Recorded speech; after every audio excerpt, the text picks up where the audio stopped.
اشکوں کی ہے دعا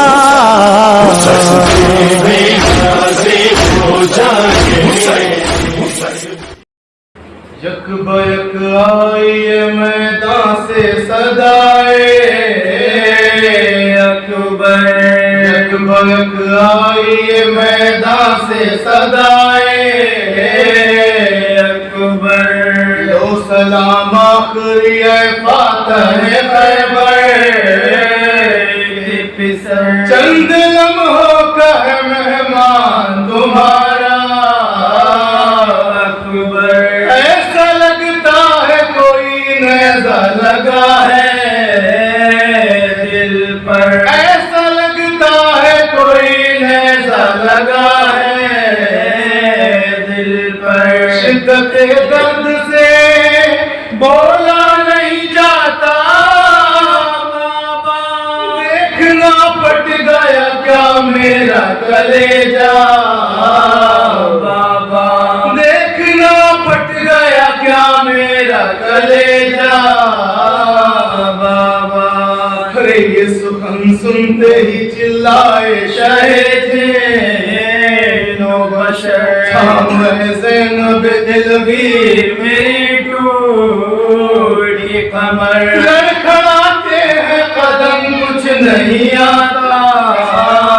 ہے نظر، دیکھا خیموں کی طرف اور یہ بولے سرور، دیکھا خیموں کی طرف اور یہ بولے سرور، کون لے جائے گا اکبر کے سرانے زینب، کٹ چکے ہیں میرے عباس کے شانے زینب، کٹ چکے ہیں میرے عباس کے شانے زینب، چاک دامہ کیا ماما اتارا شہ نے، جلتی ریتی پہ کیا شکر کا سجدہ شہ نے، یا علی کہہ کے رکھا دوش پہ لاشاں شہ نے، یا علی کہہ کے رکھا دوش پہ لاشاں شہ نے، آؤ پاس کئی بار پکارا شہ نے، کیوں نہ روئے یہ جوانان خیبر تو نہیں، باپ کے سینے میں دل ہے کوئی پتھر تو نہیں، باپ کے سینے میں دل ہے کوئی پتھر تو نہیں، میں ہی سوچ رہی تھی کہ کسے بلواؤں، چاہ کر کوئی نہیں حال کسے دکھلاؤں، پھر خیال آیا کہ عباس کو لے کر آؤں، پھر خیال آیا کہ عباس کو لے کر آؤں، آ گئے آپ تو اکبر کو سنبھالو بھائی، میں جگر تھاموں گی تم برچی نکالو بھائی، ارے میں جگر تھاموں گی تم برچی نکالو بھائی، پھر کہا شہ نے کہ تم خیمے میں جاؤ زینب، ارے ہم بھی زندہ ہے چہرے کو چھپاؤ زینب، جا کے مسند علی اکبر کی سجاؤ زینب، بیویوں کو یہ خبر جا کے سناؤ زینب، گلشن فاطمہ زہرا پہ فضا آئی ہے، لیلا کے شہید لینے سے نہ کھائی ہے، لیلا کے شہید لینے سے نہ کھائی ہے، پھر ضعیفہ سے مخاطب ہوئے کہ ہم شیر، لٹ گئی گنج شہیداں میں ہماری جاگی، اور مٹ گئی دشت میں ہم شکل نبی کی تصویر، ایسی بگڑی نہیں پردیس میں میری تقدیر، میری غربت پہ کیا تم نے جو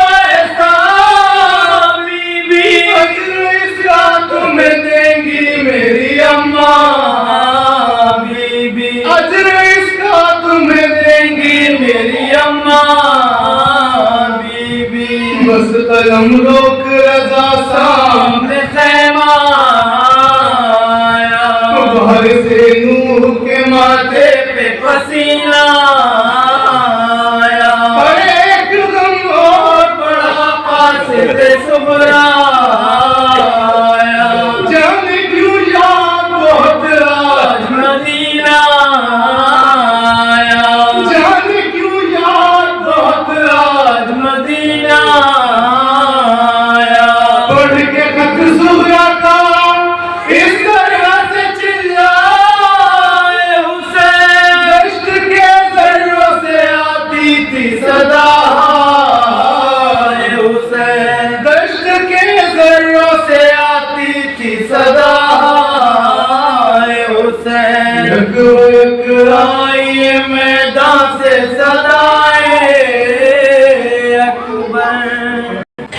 لا حول ولا قوة إلا بالله العلي العظيم۔ أعوذ بالله من الشيطان اللعين الرجيم، بسم الله الرحمن الرحيم، الحمد لله الذي هدانا لهذا وما كنا لنهتدي لولا أن هدانا الله، لقد جاءت رسل ربنا بالحق، الصلاة والسلام على رسول الثقلين، محبوب رب المشرقين والمغربين، جد الحسن والحسين أبي القاسم محمد، اللهم صل على محمد وآل محمد، وعلى النبيين الطاهرين المعصومين المظلومين، من يومنا هذا إلى قيام يوم الدين، أما بعد فقد قال سبحانه تبارك وتعالى، بسم الله الرحمن الرحيم، يا أيها الناس قد جاءكم برهان من ربكم وأنزلنا إليكم نورا مبينا، صلوات اللهم صل على محمد وآل محمد۔ عزیزان گرامی اور برادران ایمان، ازاداران سید الشہداء علیہ السلام، اس وقت کی اس مجلس کے لیے قرآن مجید کے سورہ النساء کی 175ویں آیت کو آپ کی خدمت میں تلاوت کرنے کا شرف حاصل کیا ہے۔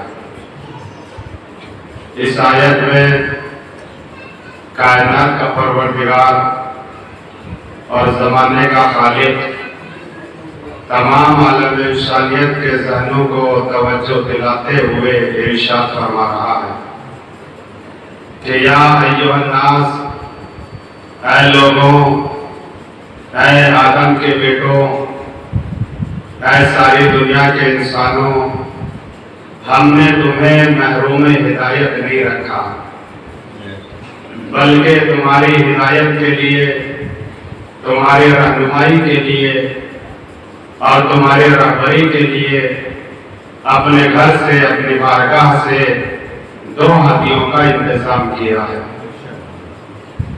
پہلے ہادی رہنما اور رہبر کا نام قرآن ہے، اور دوسرے ہادی رہنما اور رہبر اہل بیت علیہ السلام ہے۔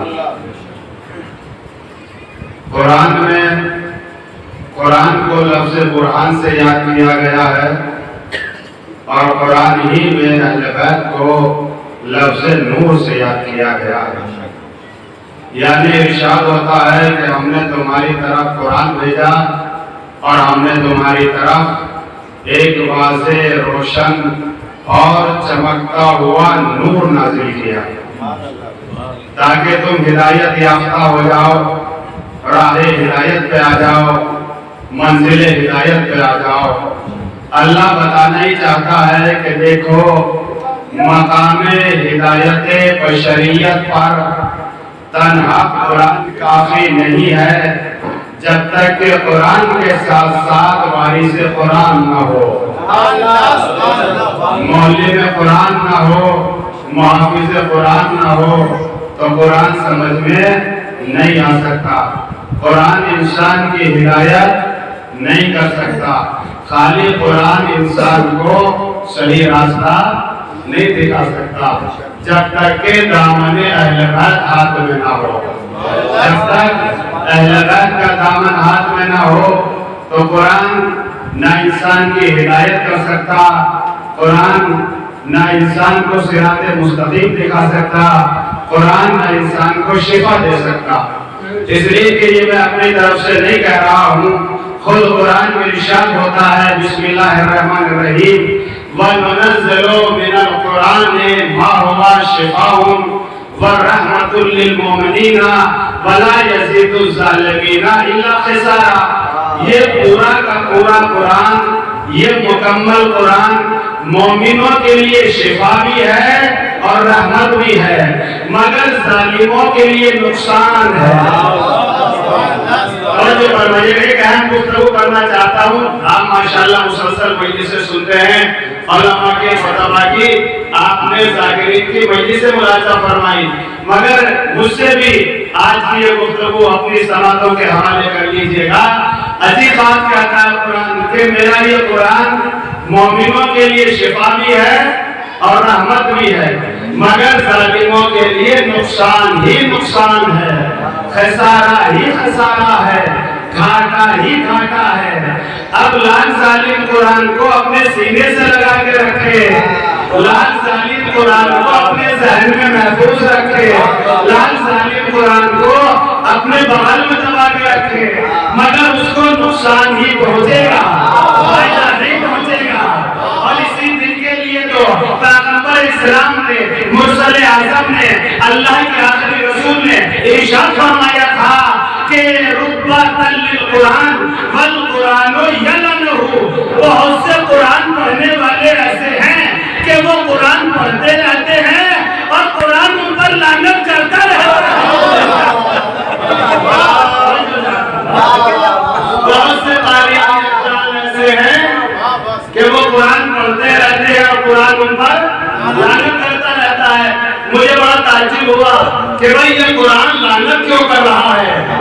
ارے بھائی یہ تو باعث برکت ہے، یہ تو باعث ثواب ہے، مگر یہ ریٹرن واپس لعنت کیوں جا رہی ہے؟ اب ہم نے سوچا کیوں لے گیا تو پتا چلا کہ اگر کوئی ظلم کر رہا ہے اور قرآن کی آیت کو پڑھ رہا ہے کہ لعنت اللہ علی الظالمین، ظالموں پر اللہ کی لعنت ہو، تو اللہ کہے گا میاں قرآن کی آیت کو بھی پڑھ رہے ہو اور ظلم بھی کر رہے ہو۔ اگر کوئی جھوٹ بول رہا ہے اور قرآن کی آیت کی تلاوت کر رہا ہے کہ لعنت اللہ علی الکاذبین، کہ جھوٹوں پر اللہ کی لعنت ہو، تو اللہ کہے گا بھائی قرآن کی اس آیت کو بھی پڑھ رہے ہو اور جھوٹ بھی بول رہے ہو۔ تو یہ پوری آیت ہے قرآن مجید میں، اس طرح کی آیتیں آپ کو مل جائے گی، مگر مجھے جو جملہ آپ کی سماعتوں کے حوالے کرنا ہے وہ بڑا اہم جملہ ہے۔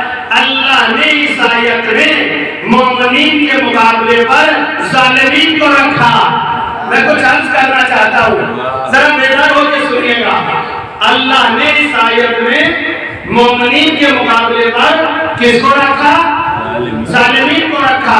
حالانکہ اگر آپ قرآن پڑھیں تو آپ کی سمجھ میں آئے گا کہ مومن کے مقابلے پر یا اللہ نے کافر کو رکھا یا مومن کے مقابلے پر اللہ نے مشرک کو رکھا یا مومن کے مقابلے پر اللہ نے منافق کو رکھا۔ یعنی مومن کے پوزیشن یہی دین ہے۔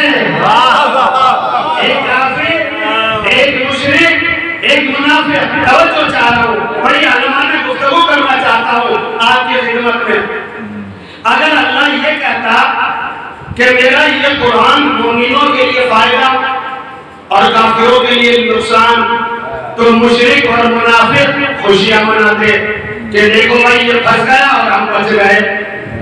اگر اللہ یہ کہتا کہ میرا یہ قرآن مومنوں کے لیے فائدہ اور مشرکوں کے لیے نقصان، تو کافر اور منافق بھولے نہ سماتے کہ دیکھو مشرک پھنس گیا اور ہم بچ گئے۔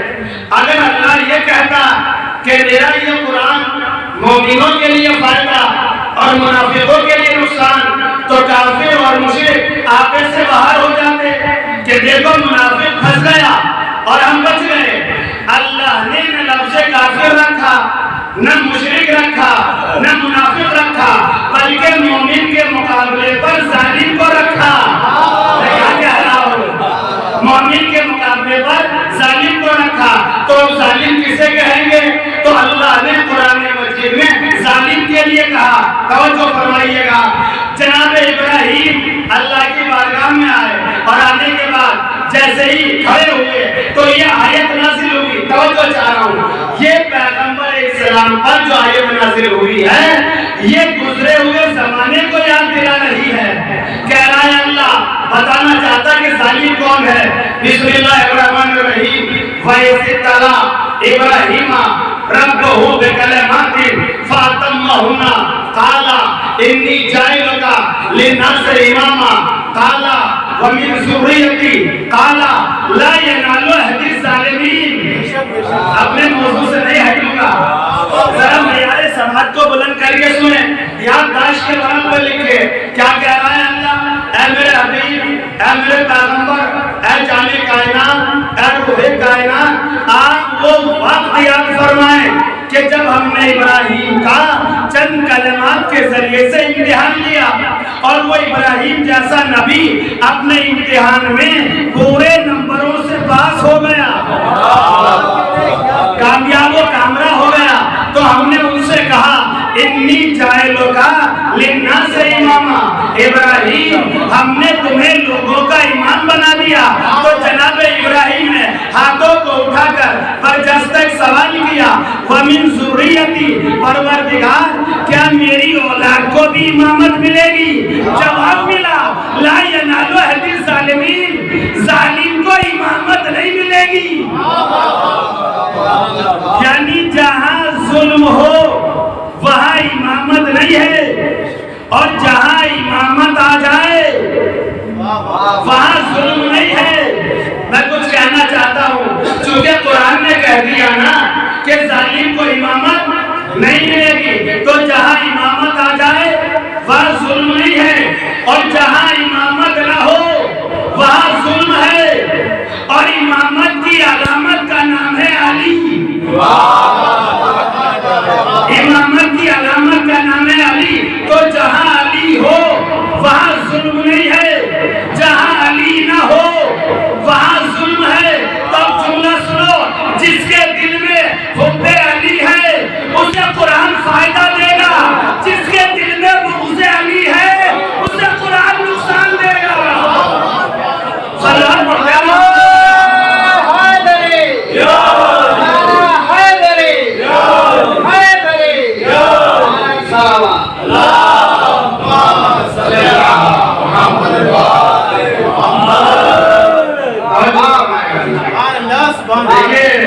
مسلسل مجلس سے پڑھ رہا ہوں، لہذا مجھے اپنا کام کا احساس رہا دیجیے گا، اور ماشاءاللہ آپ بھی مسلسل مجلس سے سنتے ہیں۔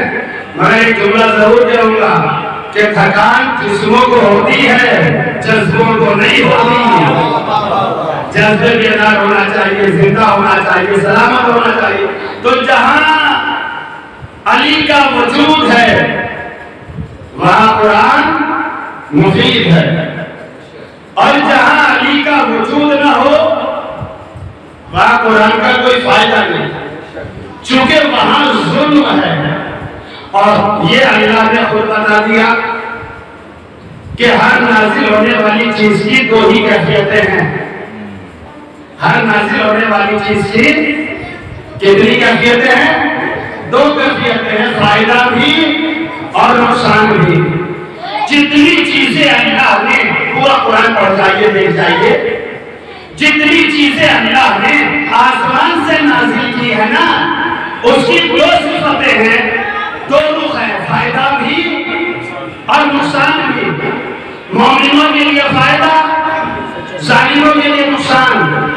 ارے بھائی قرآن کو آسمان سے نازل کیا، اس کے بھی دو رخ ہے، مومنوں کے لیے فائدہ، ظالموں کے لیے نقصان۔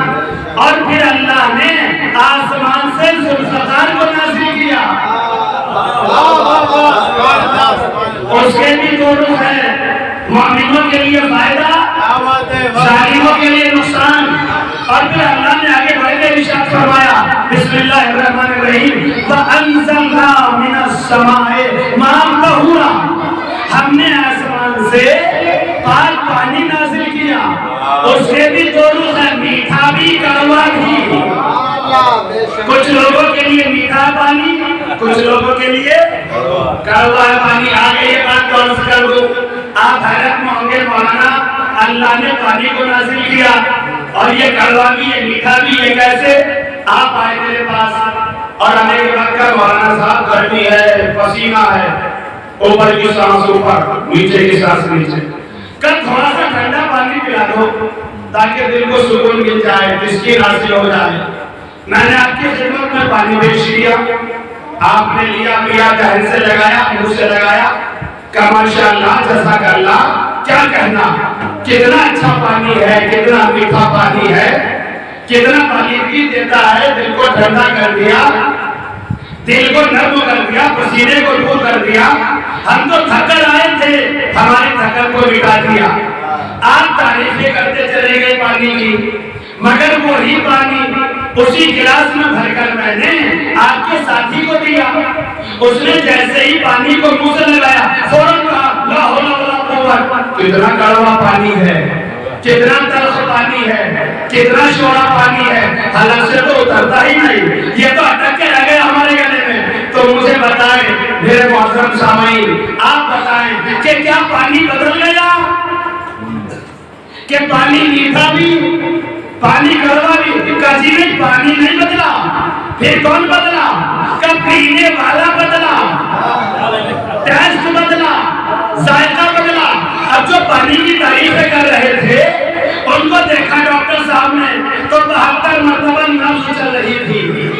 ڈاکٹر صاحب نے کہا ارے بھائی یہ بالکل ٹھیک ہے، یعنی معیار ٹیسٹ بھی 72 ہے۔ کیا کہہ رہا ہوں؟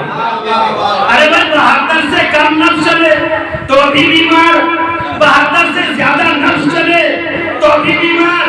اب سمجھا، حسین ابن علی نے کربلا کے میدان میں 72 قربانیاں دے دی، اسلام صحت مند ہوتا چلا گیا، اسلام پروان ہوتا چلا گیا۔ بڑے پریشان ہیں لوگ، بڑے حیران ہیں لوگ، بڑی کلفت میں ہیں لوگ، بڑی تکلیف میں ہیں لوگ کہ قرآن سبب ہدایت کیسے، کچھ لوگوں کے لیے ہدایت کیسے اور کچھ لوگوں کے لیے گمراہی کیسے۔ تو بھائی کیسے اللہ نے پانی کو نازل کیا کہ یہ میٹھا بھی ہے، یہ کڑوا بھی ہے۔ تو جب پینے والے نے تعریف کی، ڈاکٹر صاحب نے کہا بھائی یہ بالکل ٹھیک ہے۔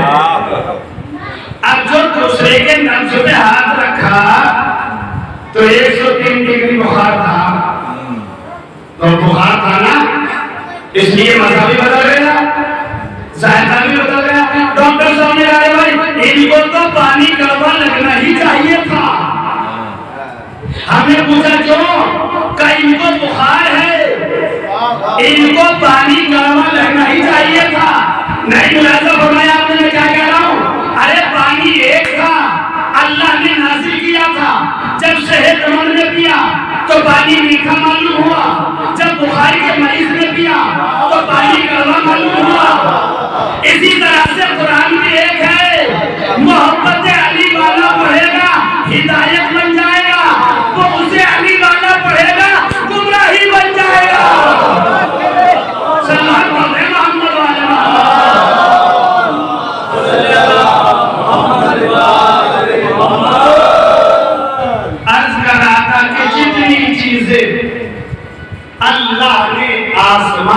نازل کی اس کے دو رخ ہے، فائدہ بھی اور نقصان بھی۔ پانی کو آسمان سے نازل کیا، یہ پانی کے ساتھ اللہ نے لفظ طہورہ کیوں لگایا؟ یہ اس لیے لگایا تاکہ انسان سمجھ لے کہ جو نازل ہوتا ہے وہ پاک ہوتا ہے۔ اور پھر اللہ نے سورہ نحل میں ارشاد فرمایا،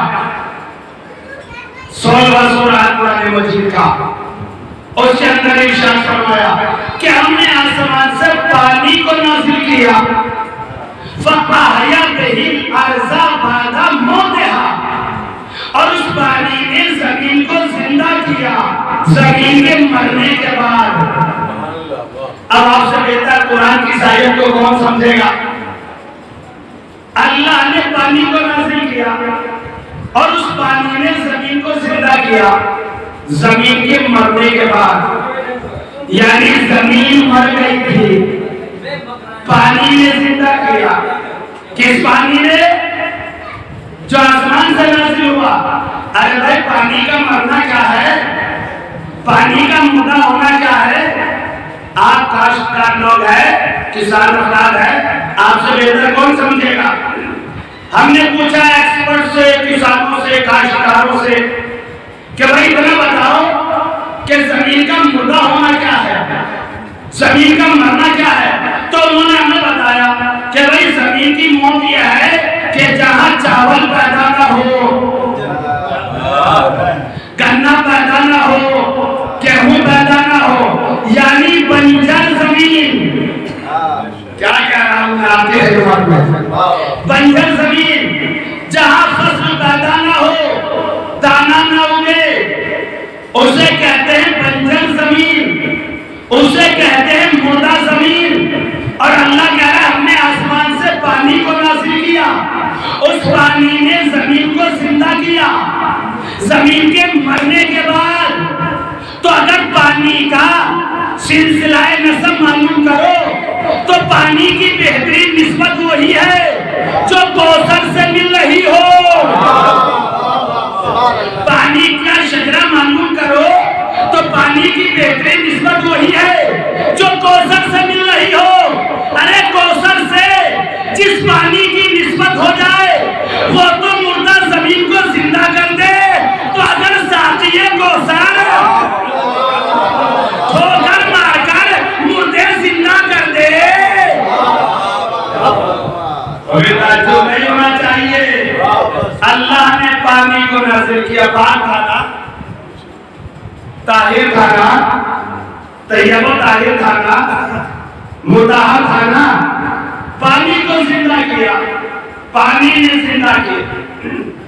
تو ساقیہ کوثر کہ جس کی ٹھوکر میں حیات ہو،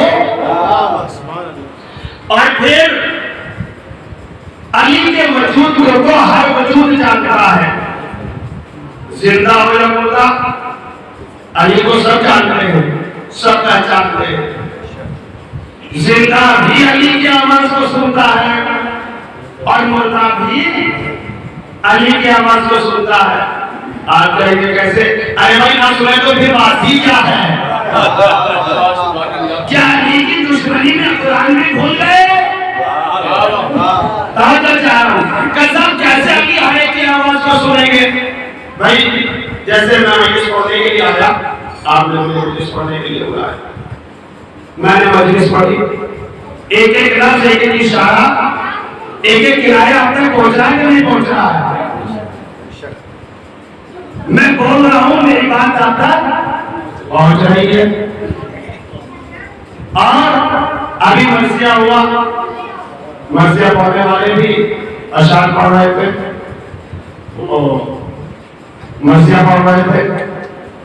تو اگر میں منبر سے بولنے لگوں اور مرثیہ خان یہاں بیٹھ کر مرثیہ پڑھنے لگے اور کوئی شاعر آ جائے اور وہ کھڑے ہو کر اشعار پڑھنے لگے تو آپ کو سمجھ میں آئے گا؟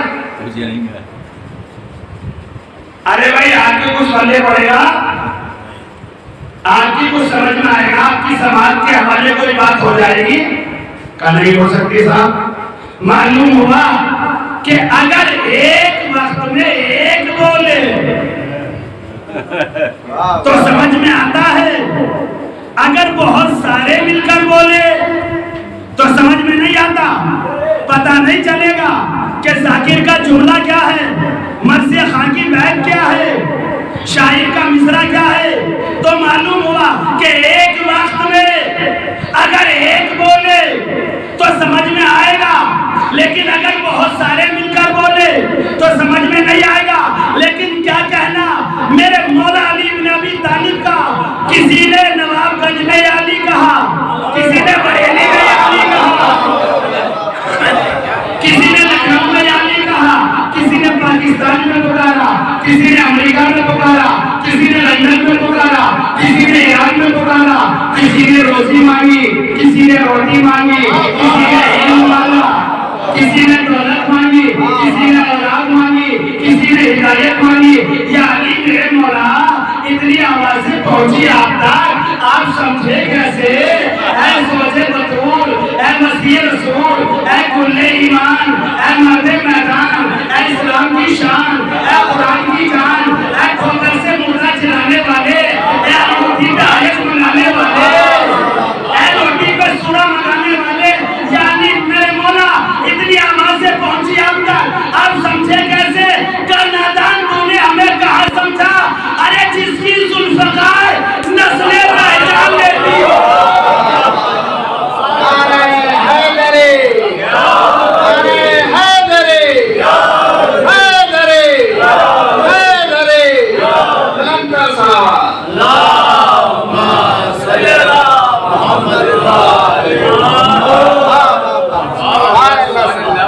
سنتے ہیں ہر ایک کی آواز کو سنتے ہیں، زندہ ہو یا مردہ ہر ایک کی آواز کو پہچانتے ہیں۔ کہا صاحب چلو زندہ کی تو سمجھ میں آ گئی بات، مگر مردے کی آواز کیسے سنیں گے؟ تو بھائی قرآن نے اشارے کیے، علماء نے تفسیر بیان کی۔ اللہ نے جب ابراہیم علیہ السلام سے کہا ہمارا گھر بناؤ، ہمارا کعبہ بناؤ، کعبہ وہ ٹھیک ہے بنائے دیتا ہوں۔ اب جب بن گیا کعبہ بالکل تیار ہو گیا، دیکھیں پورا چیپٹر قرآن مجید میں موجود ہے، آپ جا دیکھ سکتے ہیں، پڑھ سکتے ہیں۔ جب بن کے تیار ہو گیا کعبہ، خانہ کعبہ اللہ کا گھر، آواز الہی آئی میرے حبیب، بن گیا کعبہ، کام معبود بن گیا، بالکل کمپلیٹ ہو گیا۔ اچھا بن گیا ہے تو ابھی کام اور کرو۔ انزل فی الناس بالحج، لوگوں کو حج کے لیے بلاؤ، وہ تمہاری آواز پر لبیک کہتے ہوئے کعبے تک آئیں گے۔ آپ مجلس میں تشریف فرما ہے تو ذرا معرفت کی طرف نگاہ ہے۔ کہاں بنائے کعبہ؟ بے آب و گیا بالکل۔ کس سے کہا اللہ نے؟ ابراہیم و اسماعیل سے، ہمارا گھر بناؤ۔ سارے لوگوں کو آواز دو، وہ تمہاری آواز پر لبیک کہتے ہوئے کعبے تک آئیں گے۔ تو سارے علماء نے لکھا کہ جب ابراہیم کعبے میں کھڑے ہو کر آواز دے رہے تھے تو جو ماں کے شکم میں تھا وہ شکم سے سن رہا تھا، جو باپ کے سلب میں تھا وہ سلب سے سن رہا تھا۔ ارے بھائی کوئی ہے ہی نہیں، نہ آدم صاحب، نہ ماں نہ عورت نہ بچے، نہ قوم نہ قبیلہ نہ خاندان، بے آب و گیا جنگل، سناٹا کچھ بھی نہیں۔ اور اللہ تعالیٰ بلاؤ سب سنیں گے، پروردگار کیسے سنیں گے؟ کہ ماں کے شکم سے سنیں گے، باپ کے سلب سے سنیں گے۔ آج بھی جب کوئی حاجی حج کرنے کے لیے جاتا ہے تو یہی تو کہتا ہے نا کہ ہم نے ابراہیم کی آواز کو سن لیا تھا، ہم نے ابراہیم کی آواز کو سن لیا تھا، ابراہیم کی آواز کو سن لیا تھا۔ ہمیں شرم نہیں آتی، غیرت نہیں آتی، حیا نہیں آتی؟ تم سے 6500 برس پہلے ابراہیم نے کعبے کے لیے بلایا تو ماں کے پیٹ سے سنا، اور محمد نے غدیر میں علی کے لیے بلایا تو کھلے میدان میں بھی نہ سنا۔ سلام دے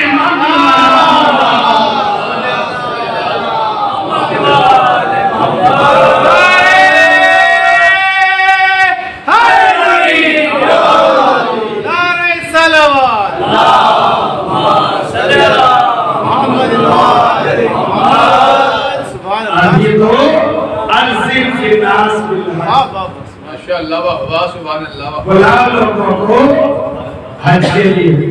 پروردگار ابھی تو پیدا بھی نہیں ہوئے, ابھی تو شکم مادر سے باہر میں تشریف نہیں لائے, ابھی تو سننے بدر سے عالم ظاہر میں نمودار بھی نہیں ہوئے, مگر اللہ کہا نہیں بلاؤ سب سنیں گے. کمال ہو گیا خدا کی قسم.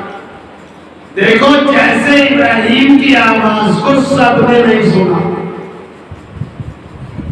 ویسے ہی حسین کی آواز کو بھی کربلا میں سب نے نہیں سنا. کچھ کہنا چاہتا ہوں, ارے ادھر ابراہیم نے پکارا سب نے نہیں سنا, ادھر حسین نے حلیمی ناصری بن سروہ کی آواز بلند کی سب نے نہیں سنا.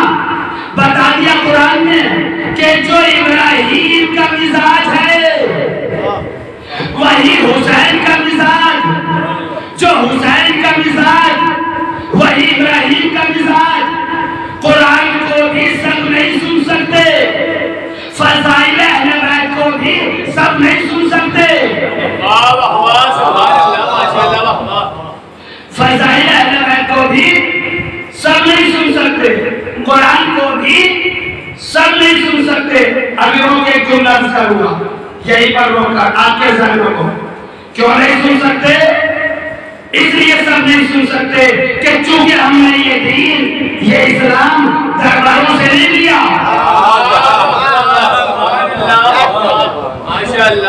خالی مسجدوں سے نہیں لیا, خالی خانقاہوں سے نہیں لیا, بلکہ ہم نے یہ قرآن اللہ کی کتاب سے لیا ہے. اور یہی وجہ ہے کہ نہ ہم سے بڑھ کر کوئی قرآن کو مانتا, نہ ہم سے بڑھ کر کوئی نبی کو مانتا, نہ ہم سے بڑھ کر کوئی خدا کو مانتا. اگر آپ نے یہ جملہ سن لیا تو میں سمجھوں گا کہ آپ نے مجھے آگے بڑھنے کی اجازت دے دی.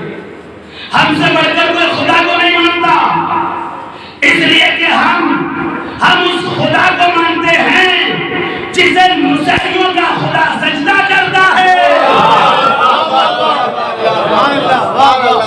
ہم سے بڑھ کر کوئی رسول کو نہیں مانتا, اور ہاں ہم رسول کو خطا کار نہیں مانتے, ہم رسول کو گنہگار نہیں مانتے, ہم رسول کو عصیاں کار نہیں مانتے, ہم رسول کو اپنا جیسا نہیں مانتے. ہم تو وہ مانتے ہیں کہ جو قرآن میں منوایا کہ وما محمد الا رسول, کہ یہ بیٹھے تو رسول, یہ اٹھے تو رسول, یہ چلے تو رسول, یہ گفتگو کرے تو رسول, یہ جستجو کرے تو رسول, یہ محراب میں جائے تو رسول, یہ میدان میں جائے تو رسول, یہ کسی کو دوش میں بٹھائے تو رسول, کسی کو پہلو سے اٹھائے.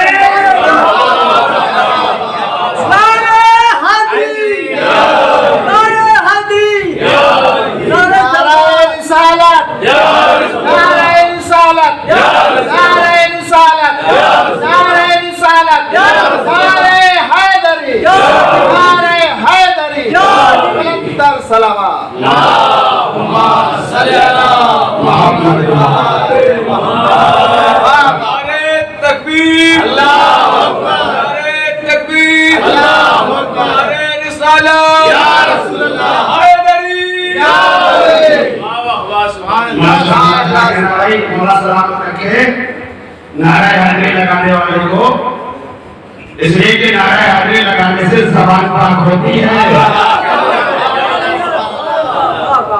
طہارت عطا ہوتی ہے, اور اہل بیت کے فضائل سن کر خاموش رہنا.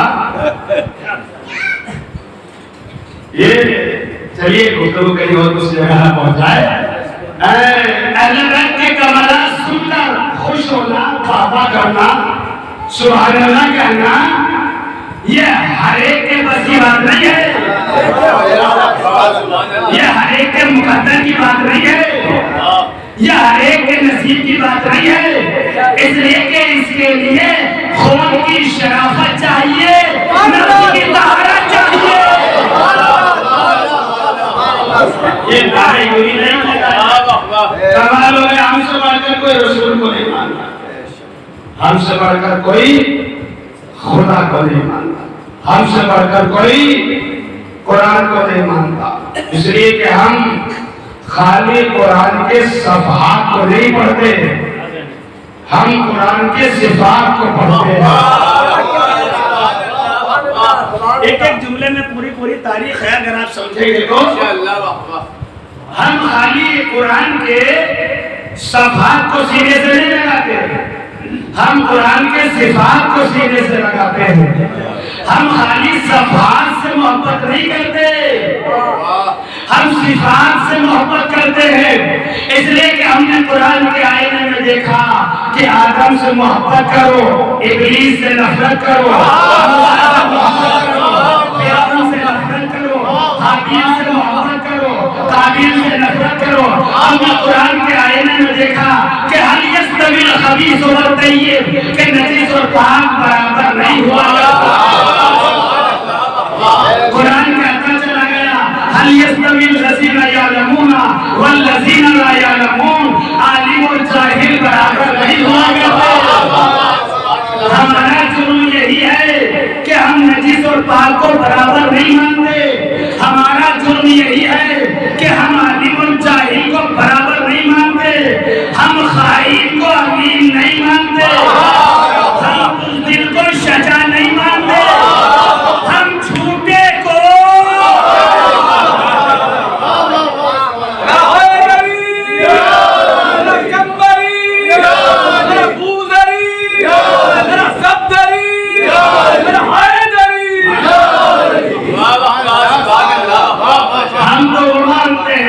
جو قرآن نے منوایا کہ هل يستوي الخبيث والطيب، نجس اور پاک برابر نہیں ہوا کرتا، هل يستوي الذين يعلمون والذين لا يعلمون، عالم اور جاہل برابر نہیں ہوا کرتا۔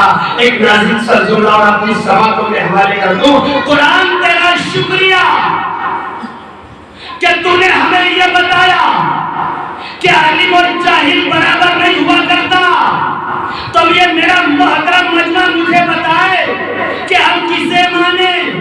اسے مانیں جو پیدا ہوتے ہی قرآن سنائے، یا اسے مانیں جو صبح وقت بھول جائے؟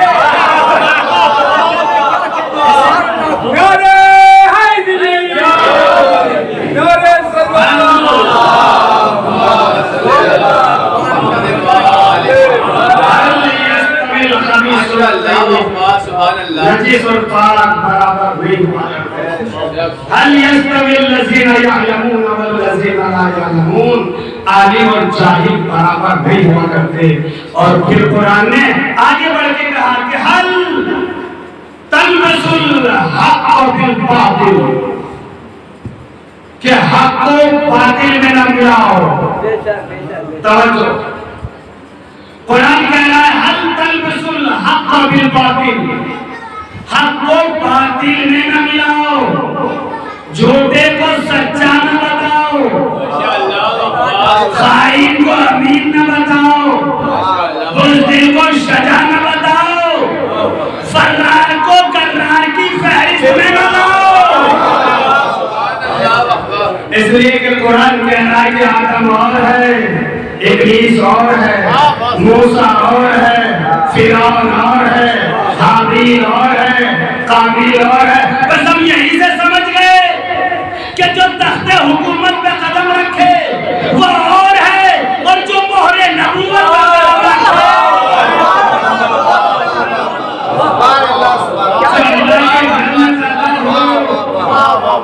میں نے کہا پوری تاریخ ہے، بس بات کو تمام کرتا ہوں، سمیٹتا ہوں، چونکہ اس کے بعد بھی ایک مجلس سے آپ شرکت فرمائیے گا۔ جو کافروں کے گھروں میں پیدا ہو وہ اور ہے، جو اللہ کے گھر میں پیدا ہو، جو ستاروں کے اشارے پہ چلے وہ اور ہے، ستارہ جس کی چوکھٹ پہ وہ اور ہے، جو چاند کے اشارے پہ چلے وہ اور ہے، چاند جن کے اشارے پہ دو ٹکڑوں میں بٹ جائے وہ اور ہے۔ ارے جو دوسروں کا چھین چھین کر مال کھائے وہ اور ہے، جو اپنا مال